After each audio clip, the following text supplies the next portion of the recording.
Click subscribe for more updates and news. This story was written by Tobias D. and has never been published before.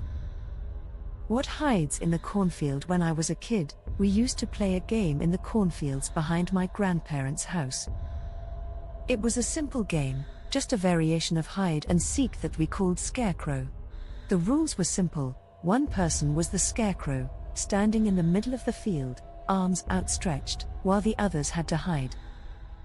The scarecrow would close their eyes and count to 50, then set out to find the hidden players.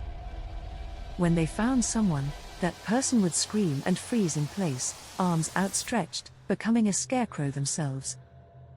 The last person to be found was the winner, and they would be the scarecrow in the next round.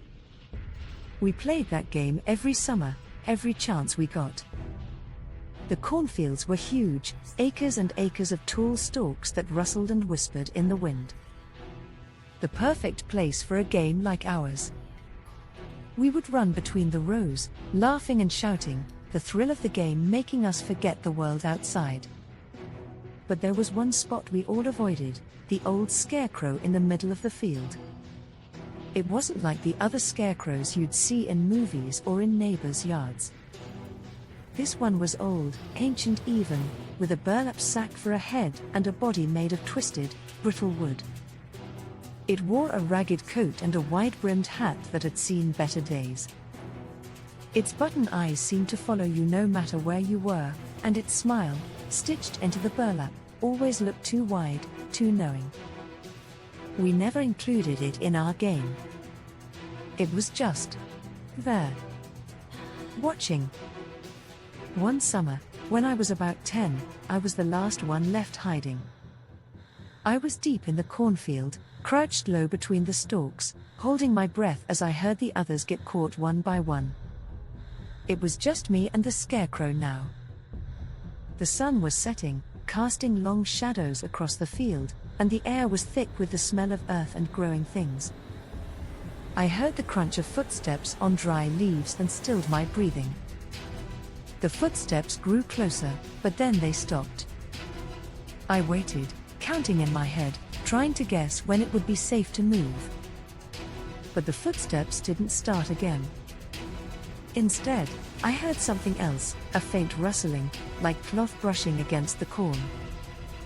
Slowly, I peeked out from my hiding spot, expecting to see my cousin or my friend, frozen in place as the scarecrow, waiting to catch me.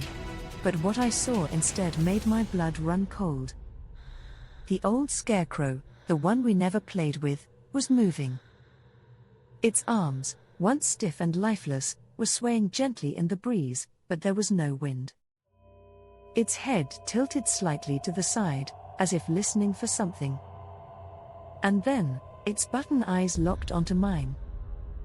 I wanted to scream, to run, but I was rooted to the spot, paralyzed by fear. The scarecrow began to move towards me, its wooden limbs creaking with every step. The rows of corn seemed to part for it, the stalks bending and snapping under its weight.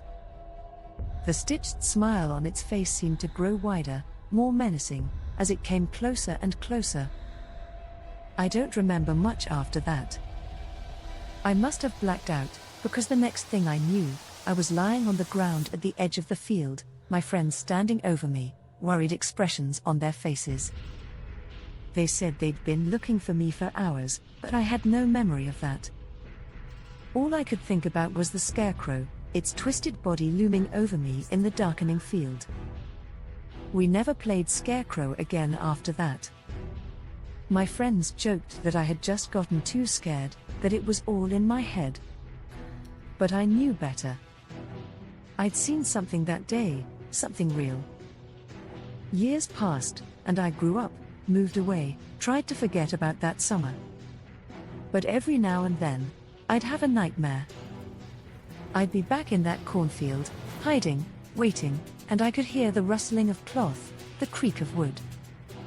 I'd wake up in a cold sweat, the image of that twisted, grinning scarecrow burned into my mind. Last year, my grandparents passed away, and I had to go back to the old farmhouse to help settle their affairs. The cornfield was still there, though it had long since been left to grow wild. The scarecrow was gone, or so I thought. But when I was packing up the last of the boxes, I found something tucked away in the attic, wrapped in old burlap and twine. It was the scarecrow's head. The same burlap sack, the same button eyes, and that same twisted, stitched smile. But now, there was something different. The fabric was stained, darkened with age or something else. And when I touched it, I felt a shiver run down my spine, as if something cold and wet had brushed against my skin. I left the house that night, and I haven't been back since. But I know it's out there, somewhere. The scarecrow. Waiting. And every time I close my eyes, I can feel it getting closer.